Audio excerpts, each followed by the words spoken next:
NAZNEEN babi na 15. Bismillahirrahmanirrahim. A ɓoye muka yi auren.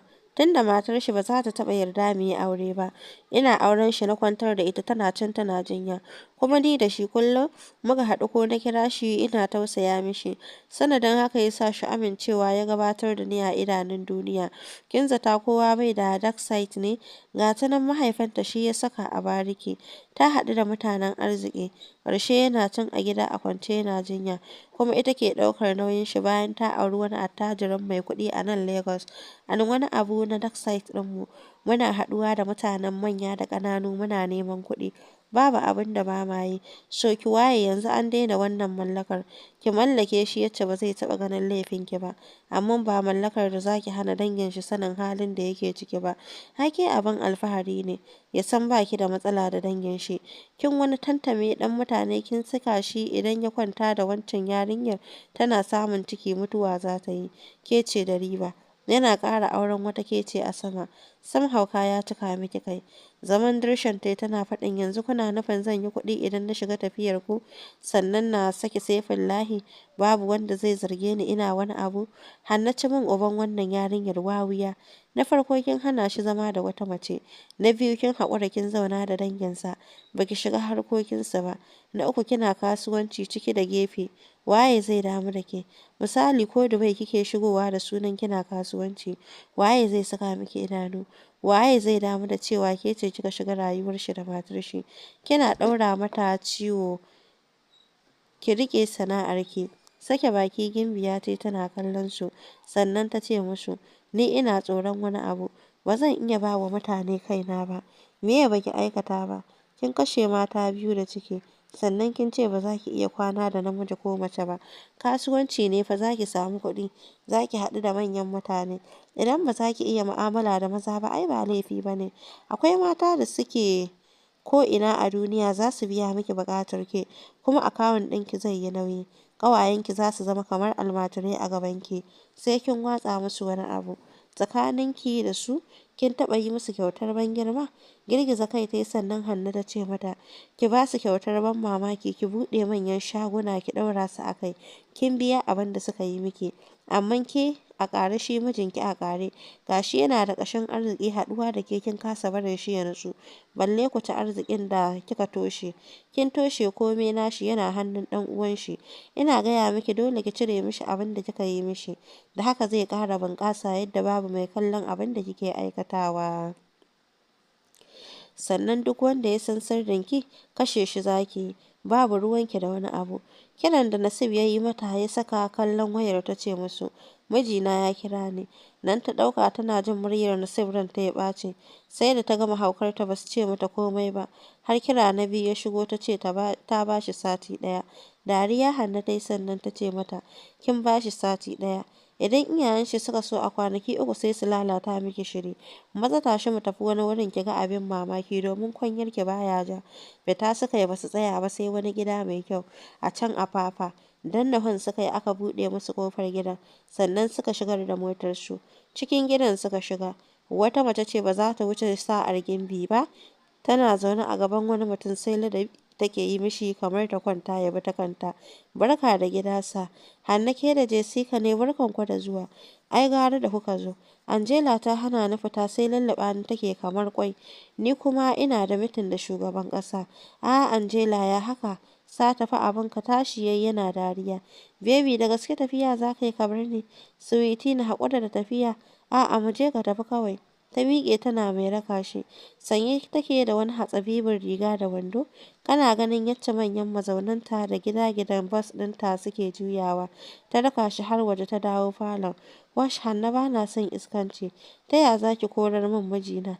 Gimbi kin ga yacce ake lallaɓa miji. Ba a takura shi. Musamman ka kama shi ta hanyar asiri ko tsafi. Kusan ita ma Angela abin da ta gaya wa Gimbi kenan. To, kusan ta yarda da haka. Amma fa daga gidan nan wani gida suka wuce, inda aka yi ta gabatar da ita ga wasu manyan mata, masu manyan mazaunai.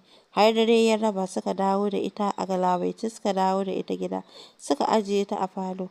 sai da suka gama bin gidan da idanu sannan suka ce mata, gaskiya kina buƙatar gyara na musamman domin ba za mu iya tafiya da mace irin ki ba. Ki gyara alaƙar ki da shi domin tafiyar ta yi mana kyau. Juyawa suka yi suka bar gidan. Watsa mata ruwa suka yi tare da ƙura mata idanu. Suna jiran su ga me za ta yi. Tana farkawa ta shiga waige-waige. Goma ta shi kimar rawar sabada. Wani irin ware idanu ta yi tare da yin baya tana nuna su da yatsarta. Goma kin ga wannan yarinyar duddiya rabanta da ta yi dariya tun shekaru tara baya. Yau kuwa kin saka ta murmushi. Shi ne na ce ko za ki ƙara saka ta dariya baki ɗaya. Ita kuwa duddiya ta yi muci-muci da idanuwanta kamar za ta yi kuka. Kallon gabas da yamma ta yi ta kuma juya ta kalli kudu da arewa. Bata san lokacin da ta ƙarƙare ta fasa ihu ba. Kallonta suka yi suna mamakin mai yasa ta fasa ihu haka. Goma suka kira ta da wani ƙototon murya. Rarrafe ta fara a gabansu tana faɗin ran ku shi daɗe. Ku ne kuke ganin mu ba mu ke ganin ku ba. Wannan saƙon daga fadar Kurzazu Kurzazu, uban shaiɗanun zungurarru. Kallon ƙarami duddiya ta yi tana faɗin, karatu take ko addu'a take? Kin ga ni kaina ban san me take faɗa ba. Goma yau a ɗakin ki za mu kwana domin ki koya mana karatun kin nan in ji ƙarami. Kurzazzu ko? In ji ɗan tsirir da ya leƙo ta silif ɗin ɗakin. A ashe baka yi nisa ba. To sauko mu kwashe rabon ilimi. Ai matsalar shine ni kwarkwatar da yake kaina nake son a rage min. Goma zo ki fara aikin ki. Me zan maka bawan Allah? Ta faɗa cikin wani irin bala'in karyewar murya. Me zan muku iye? Tambaya kike? Goya ni zaki. Duddiya ta faɗa tana miƙa mata hannu. Tuntsirewa Goma tai suka kwashe da dariya. Ƙato ya zami da ita. Ai ko mun samu wurin hira. A maida mata komai kamar mafarki ta yi. Suka ɗauki hijabinta suka saka mata suka gyara inda ta sake fitsarin lokacin da ta razana. Sannan suka dawo wurin nazinin da take tsakar gidan. A kan rijiya zaune. Kallonta suka yi. Me za a yi miki? Babu komai yawo nake son fita. A wannan daren? Zo nan ɗan duku-nono. Ta kira shi da hannu. Bayan ƙato ya koma ya ɓoye. Ɓoye ni domin ba za ta min ta wasa ba. Ai mu ma bai zama dole ta yi mana ta wasa ba. Duk suka shiga guje-guje a tsakar gidan. Suna ɓarintu. A can ɗakin Tahir bai yi barci ba yana karatu. Domin har ya kwanta ya farka ya fara barci. Ya tuna zai yi karatu tun da an tura shi asibiti na Bauchi. Wurin 11 na dare yana karatun har 12 ya. A lokacin ne ya ji muryar yara suna ta wasa. Karatu yake amma haka suka raba mishi hankali gida biyu. Dole ya miƙe yana mai ɗaga labulen ɗakin. Nazanin ya hango tana bin wasu abubuwa da gudu. Me yarinyar nan take cikin dare? A hankali ya sake labulen tun da bai da mai bashi amsa. Fita yi zuwa wurinta. Aisha juyawa ta tana kallon shi. Me yasa kika fito waje a wannan lokacin? Wasa muka fito yi ta gaya mishi tana ci gaba da abin da take. Wuce maza ki kwanta. To ai ba na jin barci ne. Ta faɗa tare da hawa saman rijiya. Ke, ya maza ya fusgo ta. A madadin ta faɗo sai ya ji kamar irin ya girgiza katon bishiyar durumi ne. Juyawa ya kalle shi. Sannan ta kai hannunta saman hannun shi ta ce mishi, ka tafi ka kwanta sai da safe. Kada ka tuna komai. Babu musu ya wuce ɗakin ya kwanta. Ita kuma ta saka abokanta suka yi ta ɗebo mata ruwa suna zubawa a wani ƙaton duro. Ta shiga cikin ruwan tana faɗin kai jama'a. Ina son ruwa haka. Nai ta wanka a cikin shi. Nazarin ya batun maman ƙwacen nan. Bude idanuwanta dai da suka kaɗa jajau ta ce mishi dole yau na bar gidan nan domin ba zan yafe mata ba. Babu hanyar fita a gidan nan. Shiru dai kafin ta ce mishi za mu fita mu je ka taso Tahir shi zai buɗe mana ƙofar gidan.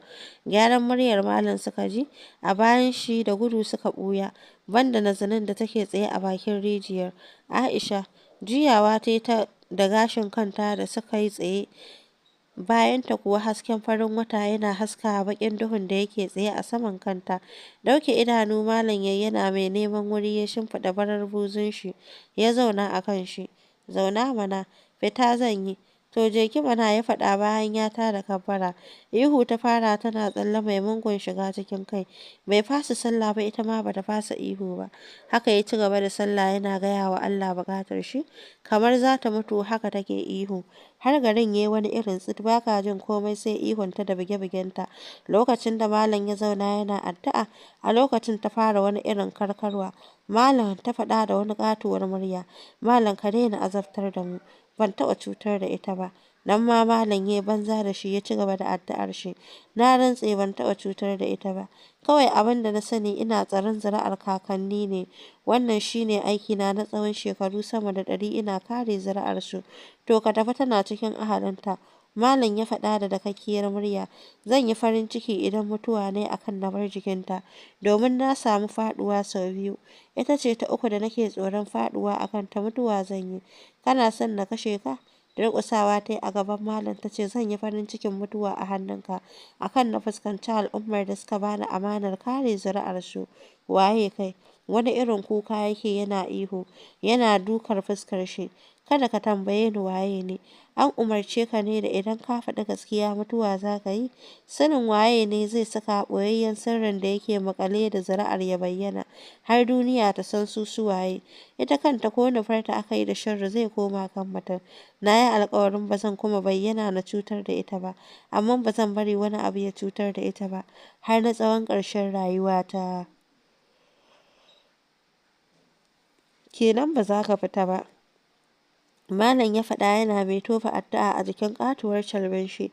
Malam, abin da na sani zuri'arsu suna daga cikin manyan mutane a ƙasar Tanzania da Afirka ta Kudu, zuwa ƙasar Malawi, har ya dangana da Ethiopia. Ita ɗin jininsu ɗauke yake da ƙunshin arziki da ɗaukaka. Mahaifinta zai zama abin mamaki. Gaba za a tsayar da shi matsayin shugaban ƙasa. Mijin da ya aure ta duniya za ta so neman shi, domin jinin da suka haɗa. Bayan haka malami ba zan gaya maka komai ba. Daga haka ta zube a wurin. Tashi malam ya gyara mata kwanciyarta. Sannan ya saka farar alƙyabar shi lullube ta. Ya ci gaba da ibada har asuba ta gabato. Abuja. Kamar wani mara gaskiya haka Sif ya kasance a cikin gidan. Ko da dare yayi, Nasib ya raka shi bangaren shi inda amarya ta sha kwalliya da wanka. Da za su shiga, Nasib ya miƙa mishi katuwar leda ya ce mishi, saura ka je ka nuna mata cewa kai mace ta fi ƙarfinka. Ya kamata ka fara sabuwar rayuwa. Don Allah kada ka lalata wannan daren, domin yana da muhimmanci a gare ka. Gyaɗa kai ye, domin Sif ya koma kamar wani ƙaramin yaro. Duk abin da aka ce shi yake yi. Har Anty Shamsiyya ta bar gidan, Ummi kuka take yi. Dama Anty Mariya zuwa ta yi baki ɗaya ta tausaya wa Ummi. Haka suka yi ta rarrashinta suna nuna mata komai zai wuce. Babu abin da yake tabbata. Komai yana tare da lokaci ne. A can ɓangaren Saif kuwa, kusan umarnin Nasib yake bi. A falon shi ya same ta da alamun an maida wurin ɓangaren ta ne, don haka ya ajiye ya zuba mata idanu. Ki ciki ɗauro alwala sai ki same ni a ɗakina, ya faɗa tare da farin falon. Tsayawa ce tana kallon kayan kafin ta ɗauka ta wuce ɗakinta. Sai da ta ga akwai nama da madara, ta kai kicin ta adana su. Sannan ta wuce ɗakinta ta kuma gyara jikinta. Sannan ta yi alwala ta nufi ɗakin shi. Kusan ba za a ce ba ta san wahalar daren ba, amma kuma za ta ce gangar jikinsa ne a tare da su. Amma ruhin shi yana tare da matar shi, domin kowane yanayi bai gaza furta sunanta da ƙarfi ba. Haka ya fahimtar da ita cewar kawai dai ta kawo kanta cikin wata duniya ce na iya ita kaɗai za ta rayu, babu soyayyar namiji. Babu laifi, shi kanshi ya san tana da kamun kai, domin ya samu natsuwa da ita fiye da yacce ya zata. Sannan ya tashi ya wanka tare da ce mata ta tafi ɗakinta. Haka ta miƙe ta nufi ɗakinta. A can ta yi kuka kamar ranta zai fita, don tarayyar da ake wa mata a daren farko ita bata samu ba. Babu wani tausayi ko kulawa daga gare shi. Washegari da sassafe ya bar gidan. Bai zame ko ina ba sai Minna, domin akwai wani makaranta da suke son buɗewa wanda a iya Minna za su kafa. Sun so a buɗe a garin Abuja, amma ina tsadar fili ya fi ƙarfinsu. Idan ta nashi ra'ayin ne, da ya buɗe a Bauchi. amma ganin akwai masu buƙatar ya buɗe a nan Mina ya sa shi saka hannu. Kusan tun da ya bar gidan yake jin kamar an sauke mishi wani ƙaton dutsen da yake kan shi. Haka ya sa shi neman Gimbiya a waya. Bata ɗauka ba har rana yana neman ta, kafin ya samu ta ɗauka. Wani irin ajiyar zuciya ya sauke yana faɗin Francis ki yi haƙuri ina ta kiran ki baki ɗauka ba. Oke me kake so? Kawai ina son na ji muryarki ne, ya faɗa kamar ya fashe da kuka. Oke yanzu ka ji, ta faɗa a daƙile. Na ji. Ka kwanta da yarinyar nan ne? Wani abu ta haɗiye cike da kunya ya ce mata ki yi haƙuri. Nasiru ya sa ni dole na kula ta. Ka ce ka ji daɗinka. Ka samu sabon wuri ka yi yacce kake so. A'a Francis, ke ɗaya nake wa rawar jiki. Ƙarya kake Saifullahi, ƙarya kake. To ma hi saurare. Bari mu